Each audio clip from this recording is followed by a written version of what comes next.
Right now at 6, leadership questions leave the city of McCune, Kansas scrambling to fill government positions. And we've got a beautiful sunrise out there for some of us, thunderstorms for others, heat for everyone. A look at your forecast coming up.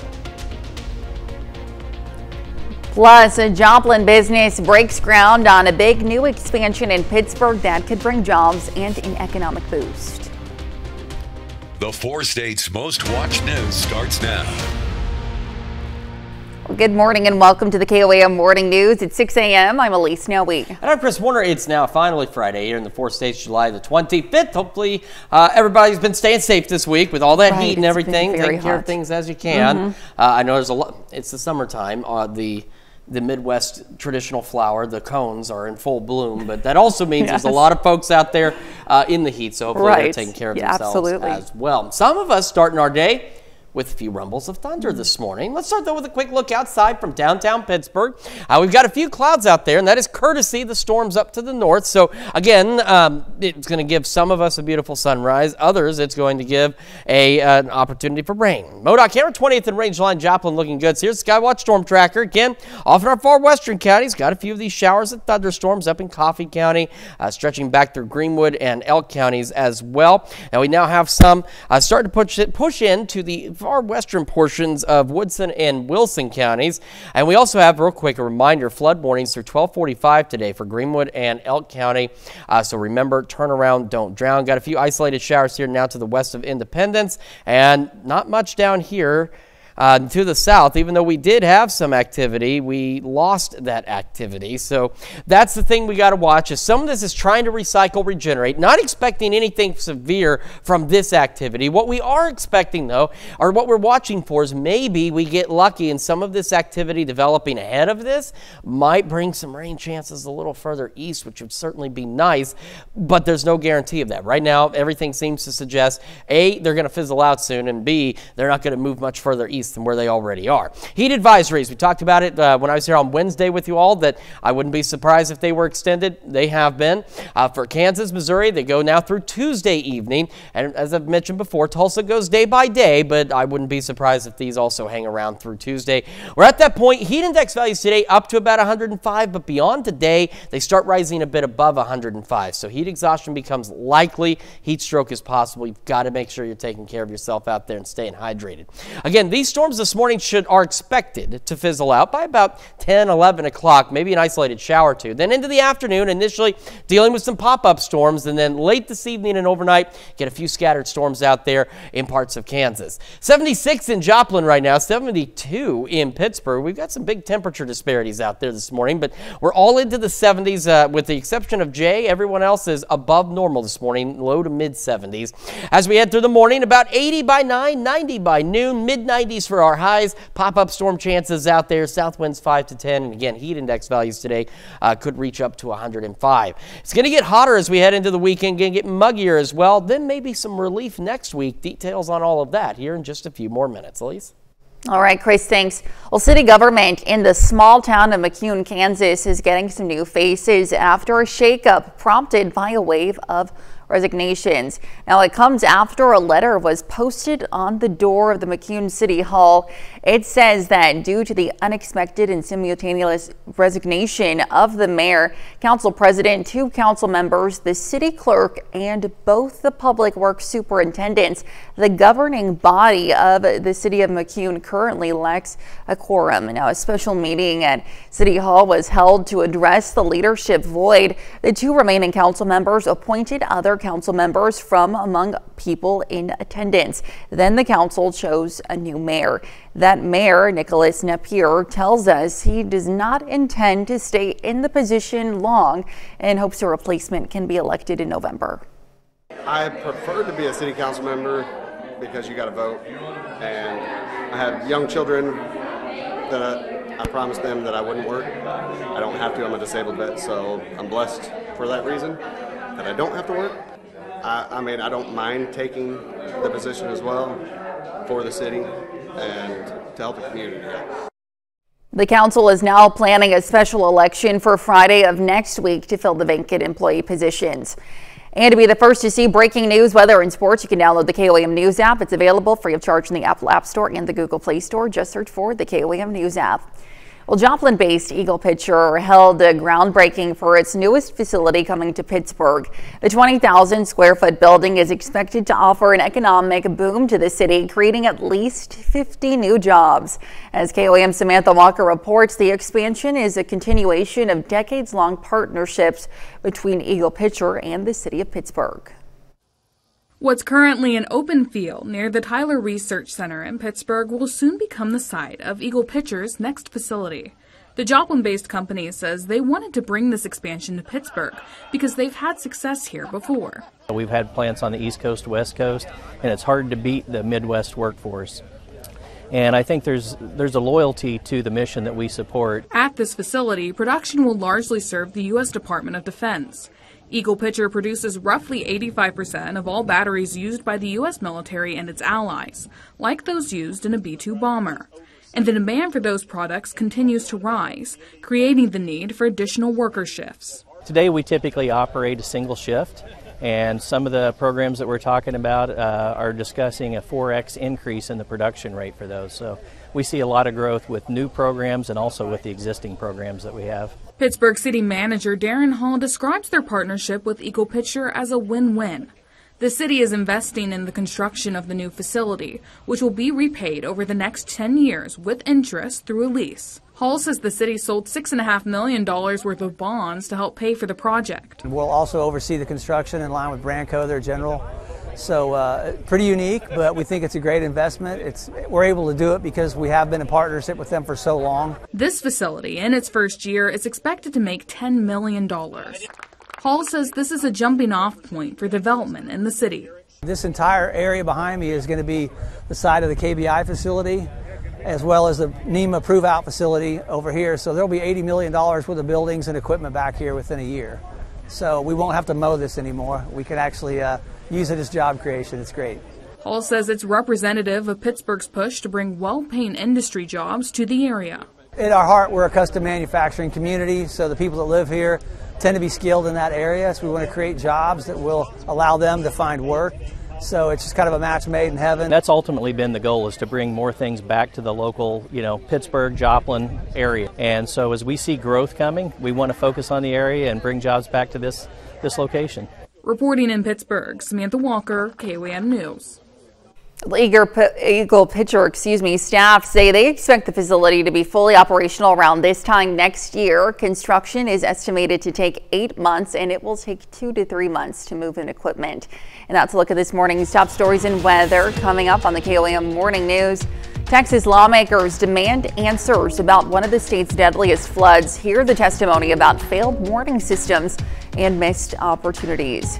Plus, firefighters respond to help someone, then watch their own truck get stolen and driven on a destructive rampage. And dangerous heat continues. Chris will have a look at your forecast from the Skywatch Weather Center. You're watching the KOAM Morning News. We'll be right back. Topping Nation Watch, state lawmakers in Texas are asking what went wrong in failed responses after catastrophic flooding killed more than 100 people on July 4th. The politicians met with emergency management Wednesday in a joint hearing filled with pointed questions and emotional responses. Abigail Velez has a recap. We as a state are better than that, and we can do better. It's one of the deadliest floods in Texas history, and today state lawmakers got their first chance to ask why. The answers were often hard to hear. There is no system in place today to ensure that County Judge X or Mayor Y or Emergency Manager Z is getting the same information that we are getting from the National Weather Service. You do see the problem with that, right? I do. The state's top emergency chief, Nimkid, says Texas does not have a central flood siren system, so there's no guarantee local officials get the same alerts as the state. Lawmakers say that gap may have cost life-saving hours, and so did the lack of a clear chain of command. At 5:32 a.m., another rescue team arrives in Kerr County and asks, who's in command? The dispatcher team says they don't have an incident command. Can you advise who's running command? The team asks, how do you coordinate the efforts? Then the focus shifted to local responsibility. Who was behind the wheel in the middle of the night in Kerr County that should have been the person that was up being prepared to sound the alarm? I cannot answer that. The Upper Guadalupe River Authority manages the river which flooded Kerrville and has played a role in flood planning for decades. I think anybody would have done anything in their power to prevent the devastation if it had been predicted. After a deadly flood in 1988, the UGRA raised taxes to build a flood warning system, but years later, the system fell apart. When a recent engineering study called for a $1 million upgrade, the UGRA didn't fund it. Instead, they lowered taxes, accumulated millions in reserves, and let the system lapse. And that's pretty de minimis to be talking about all the lives that were lost on July the 4th. I understand. One current UGRA board member, Dick Eastland, was also a camp owner. He died in this month's floods in Kerr County. The Houston Chronicle reports his board voted to reject a state grant just 2 years ago, a grant that could have helped fund the upgrade. This decision is just pathetic. I don't have any other way to put it. The next public hearing will take place in Kerrville on July 31st. Flood survivors and local officials will testify for the first time. And still to come, dementia cases could triple by 2050, and new research shows pollution plays a major role. We'll have the details. Plus, Chris returns with a look at your weekend forecast. You're watching the KOAM Morning News. We'll be right back. Well, a stolen fire engine goes on a destructive fender bender, and a stowaway snake on a Chicago commuter train finds its way back to its pirate-dressed owner. We have the details in today's Take a Look at This. Like something out of the video game Grand Theft Auto, authorities in Everett, Washington say someone stole a fire engine and went on a lengthy fender bender. The truck was stolen from fire officials responding to a medical emergency and was taken on a destructive joyride through the Seattle suburbs' streets, damaging parked cars and residential landscaping. Locals who witnessed the ordeal were baffled. Scraping, screeching, but loud but long. All the cars, they weren't just wrecked, they were demolished. A total of 14 vehicles across multiple locations were heavily damaged, but thankfully no injuries were reported. The fire engine suffered significant damage and has been sidelined while police investigate the bizarre incident. Speaking of the police, this guy may look the part, but officials in Southern California say he was only pretending to be an officer. The Hemet Police Department says they arrested a man operating a motorcycle sporting emergency lights, all while wearing an official-looking uniform, duty belt, and firearm. Hemet PD says not only was the suspect not licensed to provide security services, he's a convicted felon and is prohibited from carrying a firearm or stun gun. Locals were stunned by the news. He could have been robbing, he could have been pulling people over unlawfully, God only knows. Finally, from a fake cop to a very real snake. That's what Chicago area authorities say got loose on a commuter train when it escaped from its owner. Officials responded and found the slithering stowaway coiled up inside a control panel. They then returned it to its owner, who was, check my notes here, yes, dressed like a pirate. For Take a Look at This, I'm Jeremy Roth with a capital R. Let's head over now to Chris for a quick look at your forecast. Yeah, I mean, that's got to be a lot of fun. You not only find the snake, but then you return it to a guy who's dressed like a pirate. Do you give him the snake back anyway? Interesting situation. Live look on our camera, the MoDOT camera, 20th and Range Line. A little bit hazy out there already. We got some clouds, we got some storms, we got a lot of heat across the region. We're going to break down all the details for you when we come back. Time now is 6:19. Welcome back to the KOAM Morning News, 6:21 now on this Friday morning. We're starting with Skywatch storm trackers. Again, we've got a few showers, a few thunderstorms out there. Some of these up into our northern counties, so Anderson, Coffee counties, a few showers, a few rumbles of thunder, especially around Burlington. Reminder, Elk and Elk and Greenwood County. So Greenwood here and Elk to the south. Flood warnings through 1245. That's just because you can see we've already got some very heavy rain moving slowly through Greenwood County. We've had some scattered showers in Elk County, but we've had a lot of heavy rain out there over the last 24 hours. So that's why those flood warnings are in place. Reminder, turn around, don't drown. We go to Woodson and Wilson counties next. Got a few showers on the west side of Yates Center, just to the west of 75. And we stretch down into parts of Wilson County. So northeast of Neodesha, we've got a few scattered showers, a couple of rumbles of thunder out there. Nothing too terribly impressive, and we're not worried about any severe weather this morning. But we're watching is the potential, hopefully, for some of us to maybe get some rain a little further to the east than what is right now expected. The storms, they've been trying. If you watch the loop through here, you'll see them right here through Osage County. They flare up, but then they die. We've had some flare up now, again, into parts of Woodson, Wilson County, stretching down toward Montgomery County, trying at least.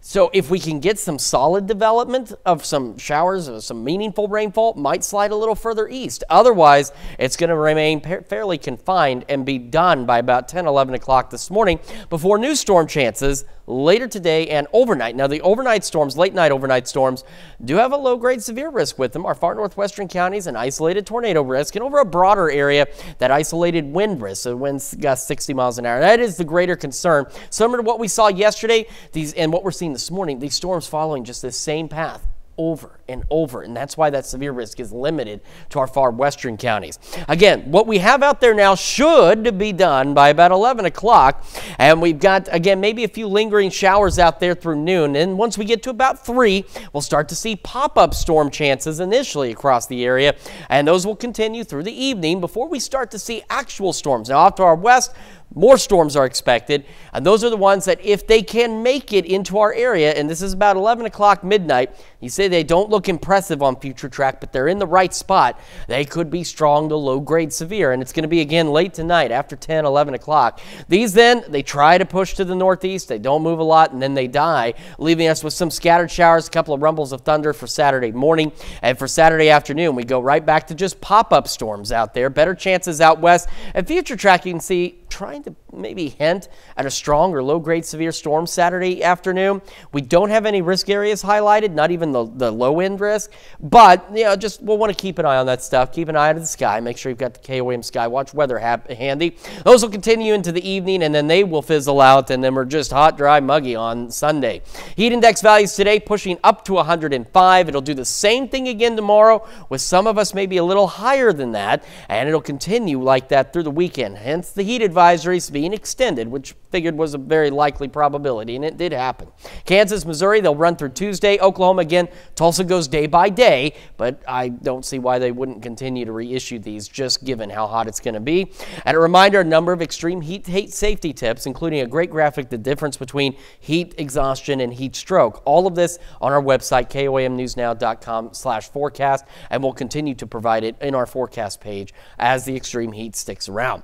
Again, scattered storms out west through the morning, near 80 by 8 and near 90 by 11 o'clock this morning. Our highs again mid-90s. Those will continue through the weekend. Heat index values continue to climb into that 105, maybe even up to 110 degree range next week. A few more pop-up storm chances and maybe a brief reprise from the heat, and we drop a little closer to average toward the end of next week.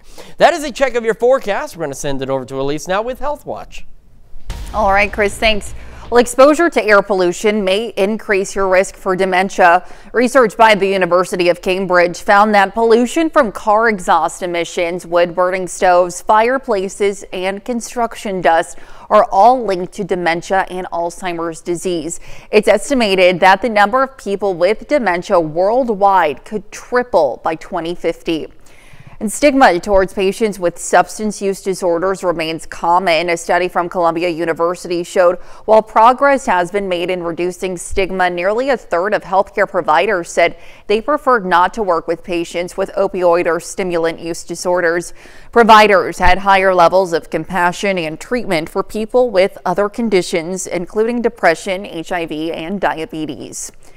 Well, there are racial disparities in treatment for men with prostate cancer. A study published in JAMA found that Black men newly diagnosed with prostate cancer were 6% less likely to receive testing like repeat biopsies, MRIs, genomics tests than white men. The difference in care could be why mortality rates are higher for Black men.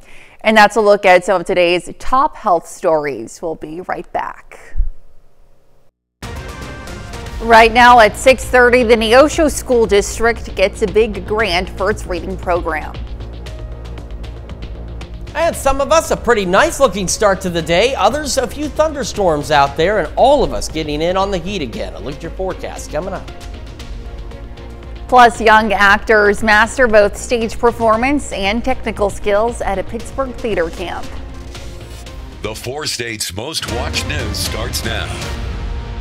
Good morning and welcome to the KOAM Morning News. It's 6:30. I'm Elise Noe. And I'm Chris Warner. It's finally Friday, July the 25th. Yes, here we made are. It through another week. We do that every week. We make it through. Certainly That's what do. we do. We do it together. We've made it through. We'll make it through the next several weeks, and we'll make it for quite some time, I think. But it is going to be uncomfortable as we make it over the next few weeks. It's been hot, muggy, and it's going to stick around with us as well. Let's start with a quick look outside downtown Pittsburgh. Again, we've got some clouds, courtesy shower storms off to our north and to the west, but it also makes for a pretty nice looking sunrise this morning as well. MoDOT camera 20th and range line in Joplin also looking pretty good. Looking back to the south. So here's Skywatch Storm Tracker. Again, storms not moving too terribly much, but we do have a few isolated little showers here into parts of Wilson County. So northeast of Neodesha, west of Thayer there, back up toward Verdigris, north of Fredonia. Another one west of Neodesha. Then we head up into Woodson County. Yates Center getting in on some shower activity as well. And we'll follow 75 up to the north where parts of Coffee County gave some heavier rain around Burlington. And a quick reminder, you can see all this heavy rain thunderstorm activity into Greenwood County. Greenwood County and Elk counties, we do have flood warnings through 12:45 today, and that is simply because of all the rain we've seen over the last 24 hours and all the rain that is still falling in Greenwood County and could continue to work its way into parts of Elk County. So here's the thing. We're looking for development ahead of this line. We're trying to get some. It's not really going in our favor, but if we could get some that got organized and sustained, no severe weather expected this morning, but it might bring rain chances a little further east, which would certainly be nice. But as you can see here on this loop, all of this activity slowly but surely beginning to fizzle out, and that unfortunately is the expectation. Heat advisories, Missouri, Kansas through Tuesday evening. Oklahoma, again, Tulsa goes day by day, but it wouldn't surprise me if they continue to keep these reissued through at least next Tuesday as well. Now for today, we're up to 105 again for our heat index values, but as we cruise through the weekend, start of next week, we start reaching 105 to 110 degree range on some of these heat index values, so we get to that point where heat exhaustion is likely, heat stroke is possible. Storms this morning are expected to be done by about 10, 11 o'clock, maybe an isolated shower or two. Then we go into the afternoon, we start to get some isolated pop-up storms across the region, and then late this evening and overnight, we'll see a few more scattered storms into parts of southeast Kansas. We're at 76 Joplin, 72 Pittsburgh, and around the region, we've got a mix of 70s, but all of us, with the exception of about Jay and Miami right now, are above normal, low to mid 70s out there. Looking to be about 80 by 9, we'll be 90 by noon, mid 90s for our highs, pop-up storms later. South winds 5 to 10, and again, heat index values today up to 105. We're going to talk more about our storm chances late this evening and overnight, and about this extreme heat here in just a few more minutes. Elise? All right, Chris, thanks. We'll check in with you soon. Well, the Neosho School District receives a $1 million grant to transform literacy education. It's called the Comprehensive Literacy State Development Grant, funded by the U.S. Department of Education. As KOAM's Lonnie Walton reports, the district says this funding isn't just about teaching students to read, but developing a deep understanding of what they're reading.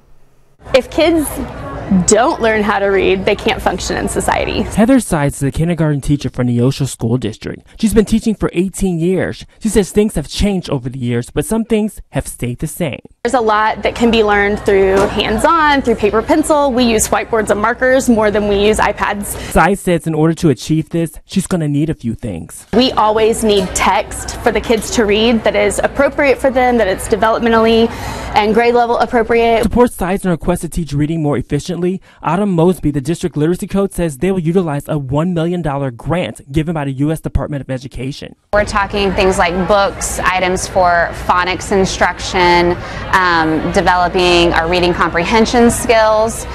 So our grant will really help us gather the materials that will allow us to be successful in implementing those strategies. Some of the funding will be used to educate teachers because Mosby says it's not just about reading text. We want to make sure that we are spending time creating lessons that not only will allow our kids to become fluent readers, but also be able to comprehend at a deep level. Really excited about the training that we get to do and days like today where we get to come and meet together with our peers and be really focused and intentional about what things we're going to teach. And the end goal is to change lives one word at a time. Reporting in Neosho, I'm Lonnie Walton, KOAM News.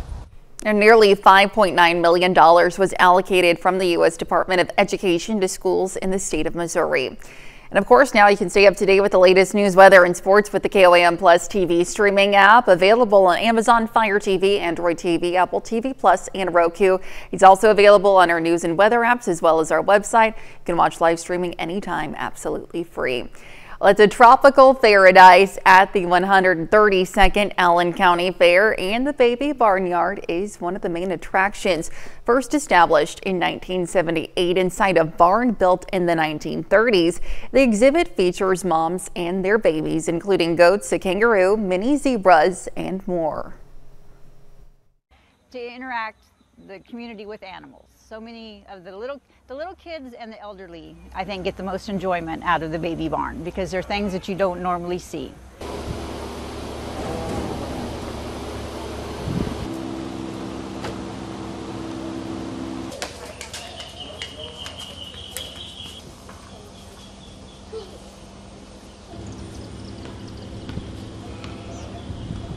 The Allen County Fair wraps up this Sunday.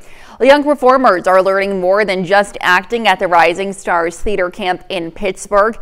The month-long camp is in preparation for the Beetlejuice Jr. production that will open August 1st. While one group is rehearsing on stage, another group is learning behind the scenes, doing tech work like lighting, sound, and more. The camp is an opportunity for students to meet and collaborate with kids from other schools who have similar interests.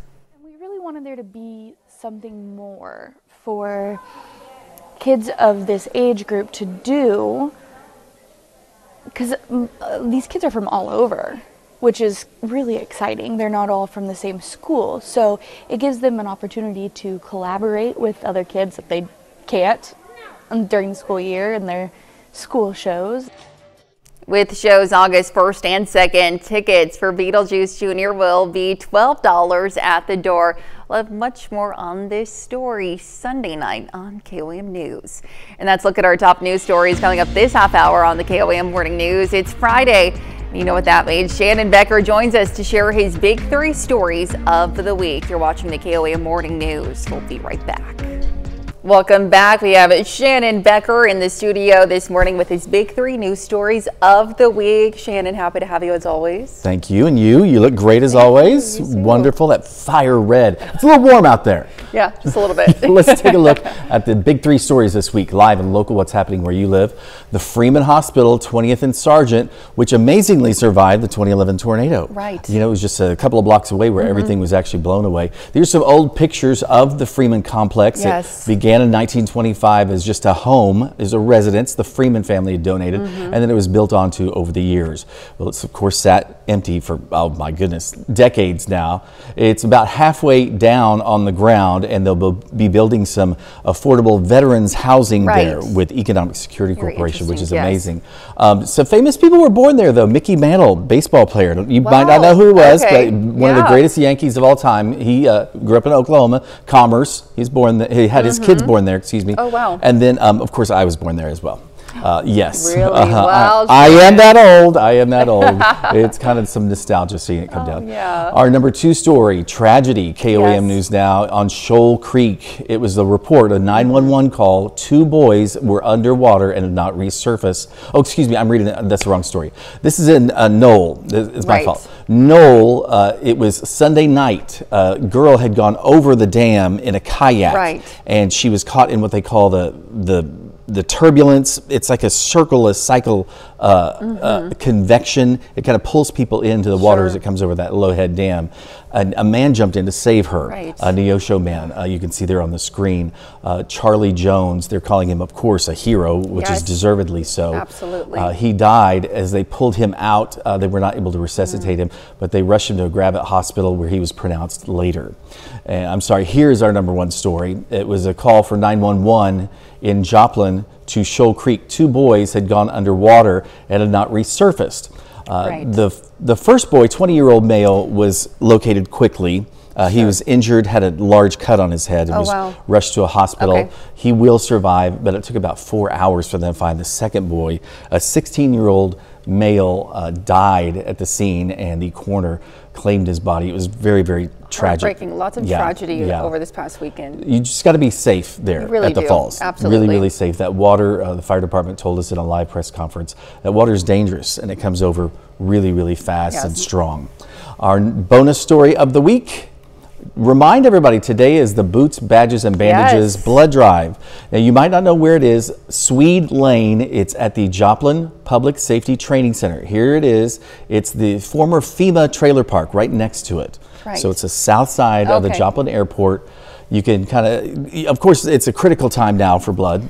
It certainly is. You can go and represent the police or represent a EMS. little fun, friendly competition for a great cause. Last year the police won. I'm hearing it's a big grudge match. I don't know. But give because you care. Yes, That's absolutely. It. We'll of course be there live at KOAM News at noon. Shannon, as Sounds always, good. thank you so much for being with All us. right, thanks. Stick around. We'll be right back. All right, it is now time for some Friday birthdays in the 4 states. We're going to start in Pittsburgh with Xander Creed celebrating birthday number 1 with love from Dad, Mom, Spencer, and Liam. Happy birthday. And a happy second birthday to Charlotte Hall in Stark City. It says, happy birthday to our little Sour Patch Kid. Love Mom, Dad, and sisters. And Cameron Borland celebrating birthday number 7 today. Happy birthday. Also celebrating their 7th birthday today. Happy birthday to Sebastian Pitts and Chanute. It says, we love you so much. Love all your family and friends. And in Seneca, Renly Murphy celebrating birthday number 11 today. Says happy birthday from Mom, Dad, Roman, Ryder, Ray, and Nanny. And in Jasper, happy 11th birthday to Beckett Storm. And in Oswego, we've got some twins celebrating. James and Elizabeth Shoulders celebrating their 19th birthday today. A very happy birthday to you. And in Humboldt, a happy 29th birthday to Jordan Mason. And we have Paula Otten in Iola celebrating birthday number 34. Happy birthday. And happy 39th birthday to Ryan Dooley in Columbus. And in Galena, Terry Hawkins celebrating birthday number 44 with love from your wife and kids. And happy birthday to Justin Moore turning 53 in Crestline. It says happy birthday and love from all your family. And in Columbus, Jim Bowles celebrating another year wiser today. Happy birthday, Jim. And happy birthday to Roxanne out in Crestline. And in Joplin, Carolyn Clark celebrating a birthday today. Happy birthday. And in St. Paul, a happy birthday to Ed Carter. And here at KOAM, Jill Nelson, our traffic director, celebrating a birthday. Now, traffic director sounds like she stands in front of the building on the highway and guides people in, which I'm sure she could do. Yes. But she handles all the programming. She's a part of that team that handles all that programming, everything you see, and making sure it's in the right place at the right time. It is a difficult job. I could not keep it together. So, Jill, thank you, and a very happy birthday to you. And continuing our list with a happy birthday to Sam Pierce, turning 27 today in Miami. And Bev Bieber celebrating a birthday in Joplin. Happy birthday, Bev. And last but not least, happy birthday to John Crane in Columbus. All right, a very happy birthday and anniversary. Well, we didn't have any anniversaries, did we? No, This not today. birthday's today. Well, still, it was fantastic. Great list of those. And if you would like to celebrate with us, Elise has information you need to take down right now. Yes, please submit your birthdays and anniversaries to birthdays at KOAMNewsNow.com. Be sure to include those wonderful photos and messages to meet the deadline at the bottom of your screen, and to also please include the date of your celebration when submitting as well. All right, very important information there. We are going to take a look at the very important Skywatch Storm Tracker because we do have some showers and thunderstorms out there, at least for some of us. Starting up north into Coffee County, we've got some heavier rain around the Burlington area, a few rumbles of thunder out there. And we follow 75 south. We've got some showers now on the north side of Yates Center into Woodson County. And you can see what I was talking about, those showers that we were hoping would hold together. They have not. Now it's just south of Chanute over there in the Osho County, but fizzling out. We do have some heavy rain across Greenwood County. We have a flood warning for Greenwood and Elk counties as well due to the heavy rain we've received over the last about 24 hours or so. And there you could get more rain because if you look off to the west, there's this activity here riding along and east of I-35. And it's going to try and push to the east, but that's the thing. All of this is trying. Take a look. This is what we were talking about. See, as those showers and storms develop, we were hoping they might do something. They didn't. And if they could, it might bring rain further east. But really, this is one of those unfortunate times where the storms are actually doing what was expected. They're kind of fizzling out. They're not really pushing east. They're staying confined in this zone, and that's what the expectation is with more storm chances tonight. But some of those tonight could be strong to low-grade severe. Now, our far northwestern counties, we have an isolated tornado risk, so it's down on the low end of the spectrum, but it is there, so something we want to monitor for late this evening and overnight. But the greater concern is going to be with wind, but even that is isolated. But you can see where the outline is, and it's following where we're seeing showers and storms now, and it's going to be right where we see them as we head into late evening and overnight. So these storms that we've got this morning are expected to die out by about 10, 11 o'clock.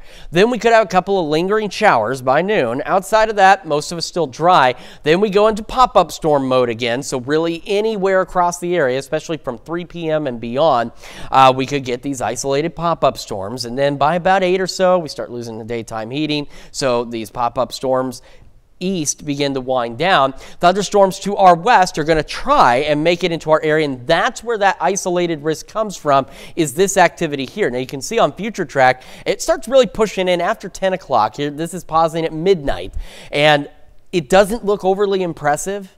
All right, you just see the rain colors. We don't have the heavier colors. We don't have the more like thunderstorm type colors, but we still want to watch it because this is right where that risk area is, and it's this activity that if it holds together coming in from the west could potentially bring us some of those strong to low grade severe storms. So we want to keep an eye on that for sure.